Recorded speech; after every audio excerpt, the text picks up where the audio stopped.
Assalamualaikum guys, selamat datang ke SRTV.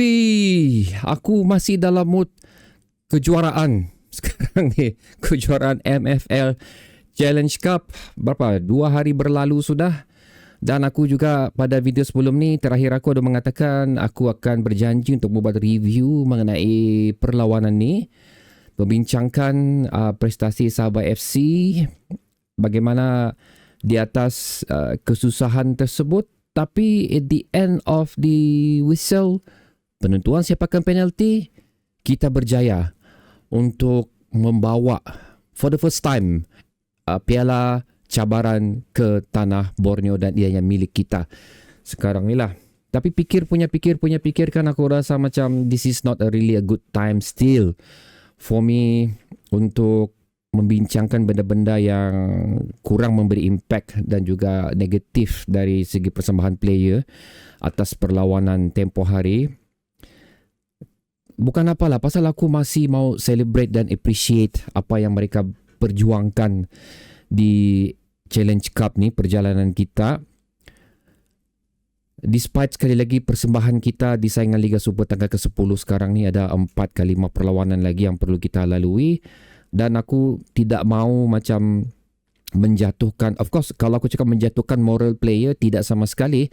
Pasal bukannya dia orang tengok pun SRTV ni. Cuma kita lah as a fan, for now kita ada dalam lebih kurang konsisten 1,000 lebih orang yang memerhatikan tiap upload daripada SRTV ni.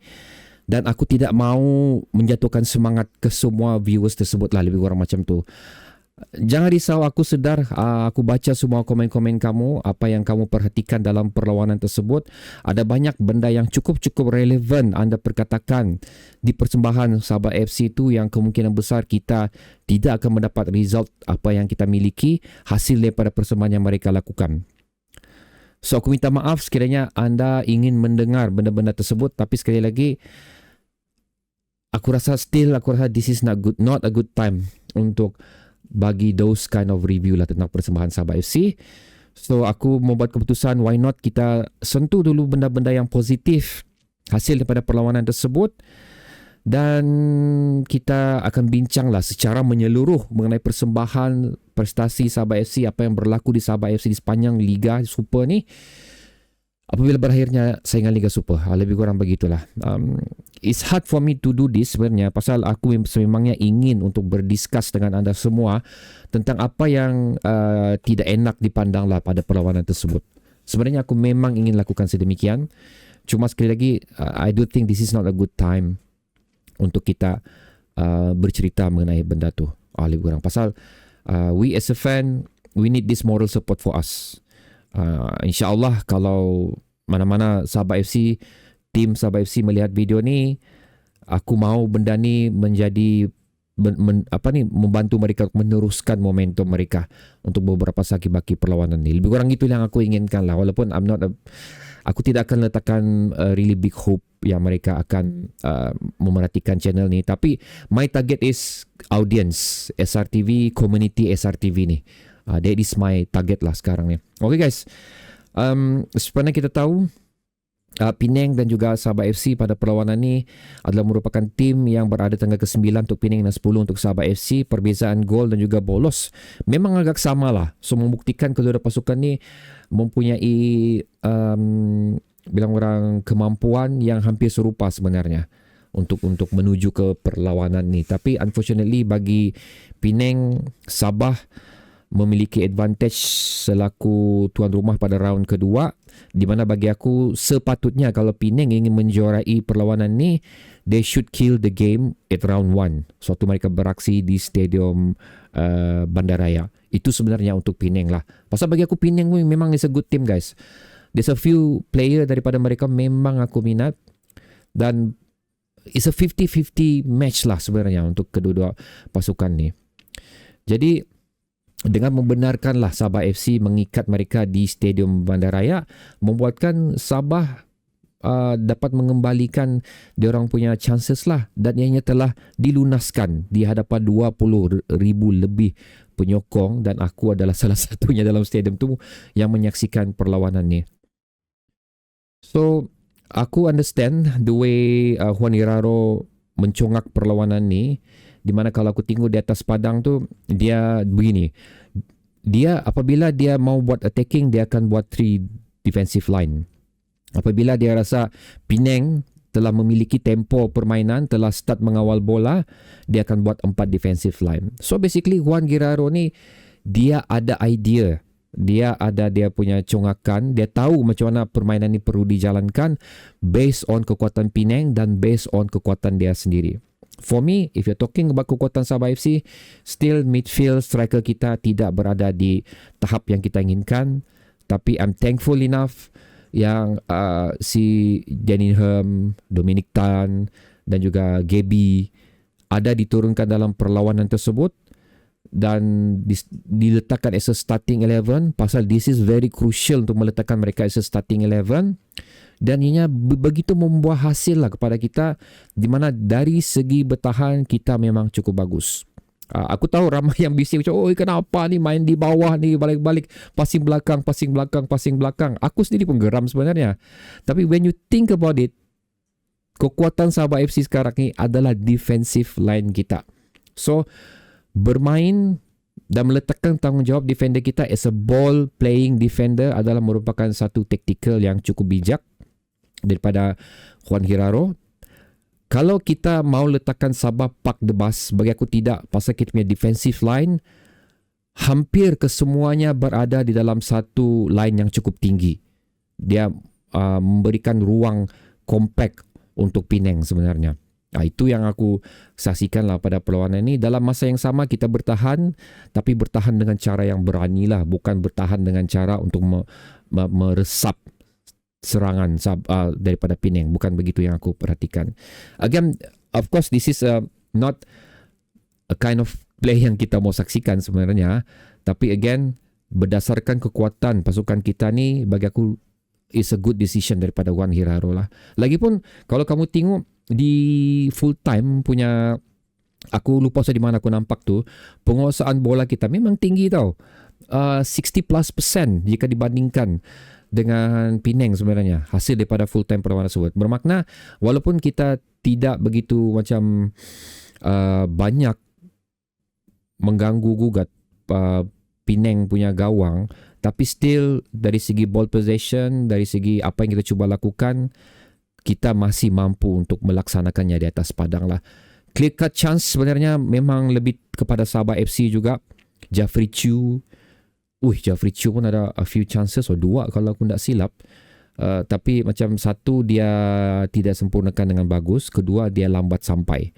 Itu cross dari Ingham tu, kalau betul dia laju dapat sambut, di situlah penentuan dia. Di situlah penamatnya perlawanan ni. Tapi again lah, unfortunately itu adalah apa yang telah ditulis lah untuk perlawanan ni, di mana ianya perlu berakhir dengan sepakan penalti. Dan aku memerhatikan sepakan penalti itu membuktikan sekali lagi Damien Lim adalah individu yang cukup konsisten lah di dalam menjaga gawang Sabah FC apabila ianya melibatkan penalti. Sewaktu menentang Selangor, dia buktikan 2 save. Menentang Penang, dia buktikan lagi another 2 save daripada dia. Bagi aku, dia ni adalah merupakan salah satu individu yang bertanggungjawab lah untuk membantu Sabah FC daripada terus jatuh di dalam saingan Liga Super. Antara individu, ada lagi sebenarnya. Aku boleh petik seperti Denningham, walaupun enjin dia lambat panas, tapi kebangkitan dia amat-amat diperlukan dan memberi impact untuk Sabah FC. Jeffrey Chu pun aku kena puji juga, dia adalah antara player yang tidak semana-mana membantu juga Sabah FC dalam sakibaki perlawanan ni. So kehadiran dia untuk kembali ke dalam prestasi dia pun cukup-cukup kita agak hargai, dan it's a right time for him untuk mendapatkan kembali performance dia lah di bersama Sabah FC ni. Dikala pemain-pemain harapan kita meninggalkan kelab, ada pemain-pemain lain yang memberikan sinar tersebut untuk membantu Sabah FC. Unfortunately dia di position yang berbeza lah, lebih kurang macam, tapi still ianya cukup diperlukan lah untuk apa yang Sabah FC perlukan pada perlawanan menentang Penang ni.